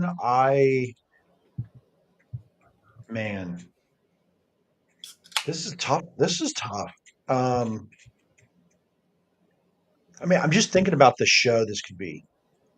Brent Marks, Anthony Macri, Danny Dietrich, Logan Wagner, Chase Dietz, Dylan Cisney, Mike Walder, Cody Lehman, Kyle Keene, right? So Cody Hartlob too, who doesn't normally go there. You'll have Troy, Freddie there. Troy not a fan, but he's going to go, right? This one, I'll take. I don't want to take the easy go. Like Chase Dietz, yeah, I'm in. Logan Wagner. I could definitely see Logan. Lance DeWeese is somebody not to forget about. Mary just put that in there. I mean, he just Yeah, we charged forgot up. it. I'm going to forget until I'm told not to. Okay, until he proves me not to. So how's that? No, I like Lance. I just right. Listen, there's so many other cars right now that are shown. I didn't even put Lance in that list. Shame on me, but yeah. Tyler Koenig says Blaine Heimbach wins on Wednesday. That's going out on a limb there. Let's save that for good. Sunday. Let's save that for Sunday. Yeah. I mean, he's good there. I know. He's been good there, but I don't know about winning. I don't know, man. Listen, it would have to be the race of his career that I've seen with the group of cars that are going to be there Wednesday. It'd have to be the race of his life. So we go from there. We go to Hagerstown, July 4th on Thursday. This one starts a little bit later. This one, it starts at 7:30. Who we taking here? I'm thinking also 32 to 34 cars. I think that's very ambitious. I'll be surprised if there's a full field. Yeah, I do. I don't know who else is going to show up that's not like dedicated to the the full week. I don't know. With it being a holiday, and also, I mean, this usually gets a pretty decent car count. A lot of people seem to like Hagerstown. They do, but it doesn't mean they have the equipment to make it this far. The race they would be like, okay, it's true. I'm going to be there. I'm going to be there. I'm excited for it. If I can't take Anthony Macri, I'll take Anthony Macri. But if I can't take Anthony Macri to win it from the primary and reserve spot, I'll take Anthony Macri. Yeah, man, Macri, or I think Danny Dietrich's a good pick here too as well. Sure. But yeah, I kind of agree on Anthony Macri here. I don't know if anybody's going to be able to. Devin Borden. Ooh, Devin Borden. That's a good pick. Are they going to? Are they racing at all? Have we heard like they made a crew chief change? Do they have a new one yet? What's going on there? So, don't know. Yeah, that's true. That's a good point. Then the big $20,000 to win Friday night show. This is usually one of the bigger shows too. Attended both fans and because it was always the highest paying race. This was kind of like the crown jewel of Speedweek. And it still is until proven otherwise, I guess, even though Lincoln pays a little bit more. What are we thinking here? I'm thinking we could get 40. We could get 35 to 40. Yeah, this would be a good one. I think this will be a good field. If you have enough cars left, the way the weeks goes, and I'm taking Brent Marks to win this race again. It's a good one. I'm going Troy. Big one for him. Daddy, huh? That would be a huge one. But I mean, he's been winning big ones this year. So let's go. I'm here for it. Let's go. Hagerstown should not be part of it. They are not a PA track. Shouldn't be at a PA Speedweek show. This argument is made all the time, and honestly, my whole life. Yeah, it's how it's always been. And honestly, the last couple of years has put on one of the best shows of the entire damn Speedweek. So there's that. I get it. I was on that bandwagon for a while, but I'm not. Leave it alone. It's great. Dave does make a good point here. Tara Hout is having a Silver Crown race on the 4th of July. So Chase Deeps will be out there, but he's going to book it home the race on Friday at Williams Grove. So there's one car that you won't see at Hagerstown, obviously. Told you. Just kidding. Saturday, Port Royal. I think this is another close to 40 car show. And I'll take Lance DeWeese. I'm taking Danny back up his Weikert. Ooh. Danny Dietrich, Speedweek Port Royal winner. We really haven't been taking Danny probably as much as we should have. But listen, they've struggled some, back on it a little bit, took some time off, struggled in Ohio. Who knows what you're going to get? But he could easily win Grandview too. I'll take Danny on Saturday. And then this will be Sealands Grove to round it out. Usually this one doesn't get many cars. It's always the last show. It's usually disappointing because, but I mean, they usually get about 25 cars. Used to get about 25 cars. This time, I mean, you start getting a lot of guys shutting it down. No, not reason to go out there because they're out of the points or whatever. There is a bonus. There's bonuses for running the whole thing. I think you see 20. I think you could see 25 cars. I think you could see 25 cars, and I will take TJ Stutz to win to round it out. If you were going to get 25 cars there, we got to get all the race cars that will actually show up, and me and all of our friends to show up in a race car too. Because I think you're out of your damn mind. I think they get like 12 cars, and I think Austin Bishop wins it and defends his earlier race win at Sealands Grove. I think they get a little more than 12 just because of the points deal. That's the only reason I think you do. Like 7 full-timers. The top 10 in points pay out, and then you get your locals that will run there anyway. It could be locked up by then. It could be, but if you have guys on the top 10 streak or whatever, Top 10 streak, really? This isn't baseball. Like a hitting streak? Is that what? You get a bonus. You get a bonus if you're in the top 10 of every race. So every year you get to this point of the speed week. It's going to drop off significantly. Right? You're going to probably have 8 to 10 cars less than most races. But I still think just about a full field. I'm with you. I just don't see it. I'll be happy to be wrong. Please make me wrong. Yeah. Hopefully they do. That track needs it. That's all I'm going to say there. But yeah, and then who do we think overall champion? Top 3 is Macri, Dietrich, Wagaman. Sounds about right. I'll take you on that. I agree because maybe I could see maybe Freddie getting in there a little bit if he runs all of them. I don't. Not with recent performance history. Yeah. Not with recent performance. I don't know. We'll see. I mean, yeah, that'd be great if he was able to mix it up, get in there. But recently, it's just not been that. Like even at Lincoln, where he dominates, hasn't been dominating. So that the Grove's been okay, good speed this weekend overall. But like, time to show it if you're going to have it, right? Right. So yeah, I mean, I think Anthony Macri kind of runs away with this thing.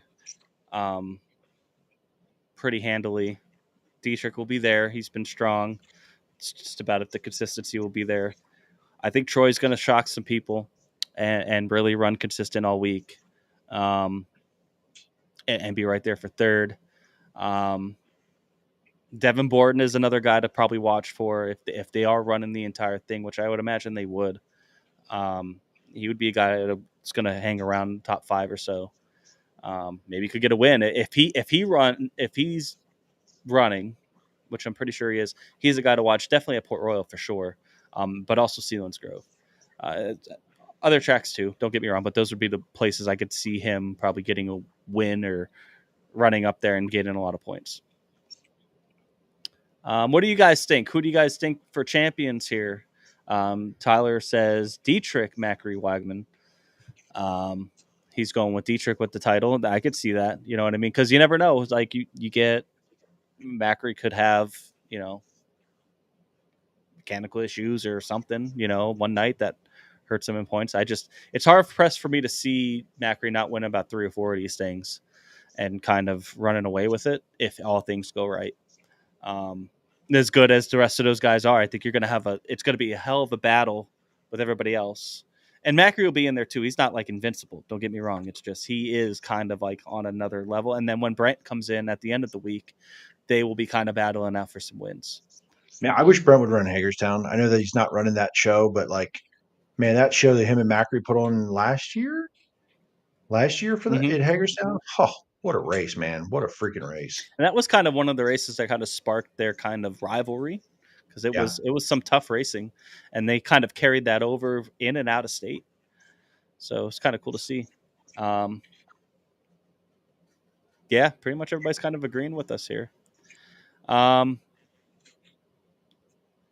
Yeah, that's really about it. Do we think we get all 10 in? No. No? No, there'll be one. There'll be one. It'll hit at the right time, right place. If you're Selinsgrove, it could rain the day before, And no cancel. and cancel. Who knows? But yeah, I think, yeah, I don't know. Again, I'm not a historian that way or put a lot of thought into it, but I can't remember a lot of speed weeks I've gotten them all in, no matter what. Right. So, Right. yeah, inevitably something will get canceled or rained out. So I think we get 8 in. I think we get 8. I think that's the number. Yeah, excited to see it. I'm gonna try to get to as many as I can. I'm gonna try to get to Lincoln on Saturday. Also on Saturday is Port Royal is running their blue collar race where they have the 305s. They also got wingless sportsmen. Something else there. I want to say limited late models, I think, as well. So there's still some other racing going on at some other tracks throughout the week too. All 10 were run 2 years ago. That's true. I mean, it's possible. I think obviously Selinsgrove, the way things have gone there, they're pretty quick to pull the trigger. And then you never know with those afternoon thunderstorms. But right now the weather looks pretty good. What's the car count for 305s at Port? I'm going to go 70. I would not doubt it because that's a big pay. there might be 700. I don't know. They just got 42 last week. Port always gets 305s out.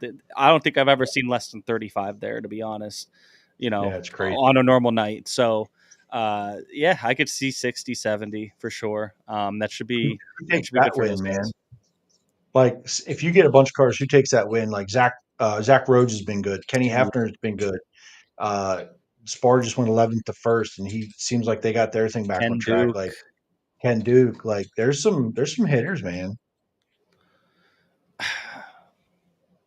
I'd want to say Logan Spar just because he just won there and he's been really good. Right. I'm going to go Kenny Hefner though. I saw a comment earlier that what did it talk about? I think it was Doug Dodson parks it Saturday at Port, says Tyler. It's a good pick. That 305 class. We talk about the 358 class, but the 305 class is tight. He's due. He hasn't won in a while. Remember, where's it at?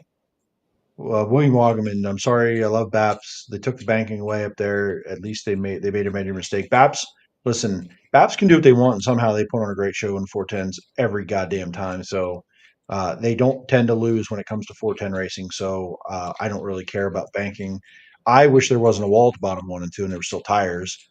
That was always cool watching Donnie Kreitz Jr. Man just run the bottom middle through a feature. Super cool. I forget what there was another comment I saw. I'm trying to look it up here. I don't remember. Sorry, but yeah. So yeah, I'm going to try to get to both Williams Grove. I'm definitely going to be at both Port shows. I'll be at Selinsgrove if that runs, and I'm going to try to get to Saturday Lincoln, and I might try Baps on Sunday. So that's a pretty ambitious schedule for me, but I have all those. I'm at in Hagerstown. I won't be at Grandview. Not doing Grandview. Not doing Selinsgrove. I'm not doing Monday Lincoln. Won't do Grandview, and I won't do Hagerstown. But the rest I'm going to try to do. And Hagerstown is the one I put on my list this year of like the non-normal, non-super local. Mm-hmm. I want to go to Hagerstown. I was there one time. The shows have been so good. I want to go down there and check that place out. So excited for that. Hopefully 8 shows this year, which would be my record for me. It sounds tiring already. Oh, but I'm just glad that it falls on like a holiday week. You get, because I'm not taking any like time off of work or anything. So I'm just going to try to do what I can around work during the week. And then on the weekends, hit what I can. So depending on weather and all that, I'm excited for it. We're going to try to do some pit walks probably when we are at some of these races together. We get there early enough, right? I'm still working too. So if we get there early enough. But I will also say this: the two that I'm not planning on going to is Sealands Grove and Grandview. I will be buying both of them. I'm going to support it. So Yeah. I'm going to buy both of those and support that. I should be at all the other ones. Go from there. Looks like storms on Saturday so far. Yeah, I mean you're gonna have that Each Saturday. This coming this Saturday? upcoming Really? Saturday. Oh no! Actually I thought it's all Sunday. Sunday was one, and then Wednesday was another. Mine Saturday just shows 25% humid with low clouds, couple of evening showers. Yeah, nighttime on Saturday is 63%. So it's gonna depend on when that hits. Sunday looks pretty. Couple of morning showers, otherwise mostly cloudy and hot. It's gonna be 93 degrees. Wednesday looks like a chance of some thunderstorms, so I'm hoping not there. But then right now 0% Thursday, Friday, and next Saturday and Sunday look pretty good. So obviously we'll see when we get there. You're gonna deal with those, and sometimes those rainouts kind of help save the teams a little bit, and all that. So, but yeah, support divisions for these. I know we talked about a couple, but what about Lincoln Saturday? Do they have a support division? Extreme stocks? Are they doing extreme stocks again? That's a good question. I thought Tyler knows this. Come on, Tyler. Where you at? I'm sure. Give me the support division for each night. Type this in, please. We'll be waiting. Thanks. Is it 358s on Friday at the Grove? I don't know. I want to say. I know that the Wing Sportsman Sunday for sure at Paps. I know that, right? Mm-hmm. There you go. Extreme stocks on Saturday at Lincoln. Let's go. That's also another reason I'm so hyped for that show. Yeah, 358 Friday. Watching the extreme stocks, my boy Sammy Ryle getting after it at Lincoln. It's awesome, man. Hyped for that. 358 Friday. Extreme stock Saturday. Super Wing Sportsman Sunday. Yep. So Monday at Port. Nothing on Monday. 358s on Tuesday. EMMR at Hagerstown. Wait, 358 modifieds Tuesday at Grandview, 358 modifieds, yes. Modifieds, yeah. We don't do 358s at Grandview, not real ones. Port Royal will have URC sprint cars on Wednesday, so that should be a good. Might see some double duty. Cool. Yeah, so that Wednesday show will be good. Nothing Thursday, nothing Friday. Nothing Thursday. Friday is fireworks, of course. That is a good support division. Saturday will be late models, and then Sealands Grove has wingless sportsmen on Sunday. So, oh no. I think IMCA modifieds. It's like a 3-division show because. At least this one here says wingless sportsman.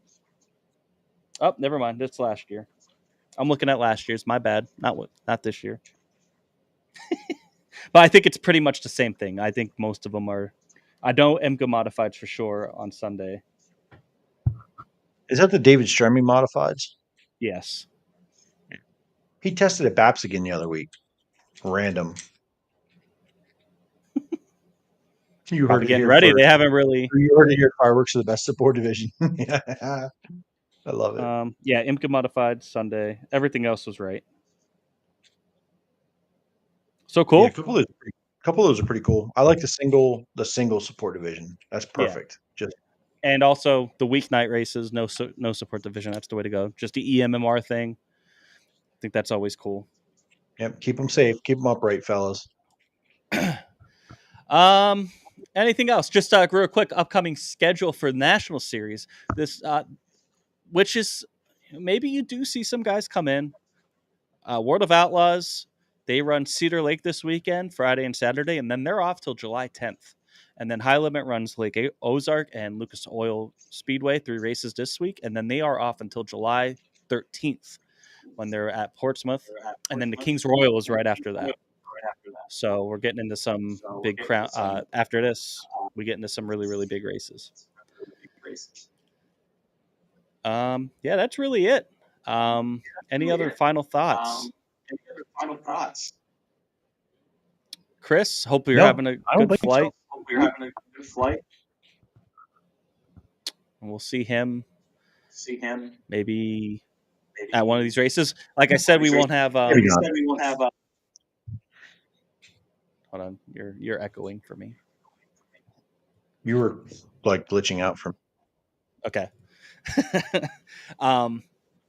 Yeah, so we'll try to do some pit walkthroughs. Sorry. No show the next 2 Mondays. Monday, obviously, because of Lincoln, and then we probably won't have one the following Monday either. Maybe we'll see. But right now, drink it and dump it. Of course. Actually, if we're not going to have a show on the 1st and the 8th, I'll be out of town on the 15th. So I'll see you all in a month. Damn. Yeah, 'cause I'll be. It's still out of focus. Hello. I got Pocono that week too, so that might be 3 weeks. Maybe we do a show after Speed Week. Kind of just figuring it out here on air. Refocus. Hello. Why is it not working? Come on, I can't reach it from There here. you go. You got it. Hey, you're good. Yeah, I won't So be. maybe- It'll be like a month. By the way, Tyler, the best sport division is not a transfender division. It is extreme stocks at Lincoln Saturday. Best support division. Maybe we do a show to recap Speed Week and stuff. Maybe we'll do that. Since because that not only are you gone that Monday, but then it's also Pocono that weekend, and I'm camping if something happens where it gets rained out on Sunday and the race on Monday, I won't be home. So this is our summer Speed Week Olympic break. So maybe we'll see you someday again. Maybe not. Maybe this is the end. The end of T2T. What do you think? We're throwing in the towel. We're out of here. Keep your eyes on our social medias. We're going to try to do some pit walks. We're going to try to do some different things throughout the week, keep up with it, because especially if we do get a lot of these races in, we're going to try to keep up with it the best we can, because if not, we'll have a 15-hour show on Monday, so we don't really want that. Yeah. And there may be some cool stuff coming up this summer yet yes. to be announced. What does Pat McAfee say? Up to something season? We're up to something. Let's go. We're up to something season, baby. Let's go. So, looking forward to a lot of racing coming up here. If you're not a race fan, become one. If you are a race fan, get your ass to the racetrack. Period. Yep. End of sentence. And if you can't get to the racetrack, make sure you're Sprint Car Unlimited. Buy it. You know what I mean? That helps the track out a lot. That model specifically. So, they do there is really good for the tracks. You can hate on that model all you want, but that purchase sends more to the racetracks than the other ones. Just saying. But a lot of people seem to like our pit walk, so we'll try to do that. Drink it, dump it real quick. Christopher Knoll. Okay. Said it right. No. I'm getting there.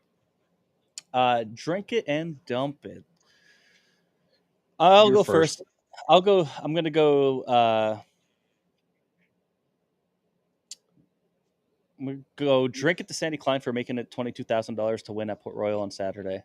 That was pretty cool to keep it local like that, and just everything surrounding that.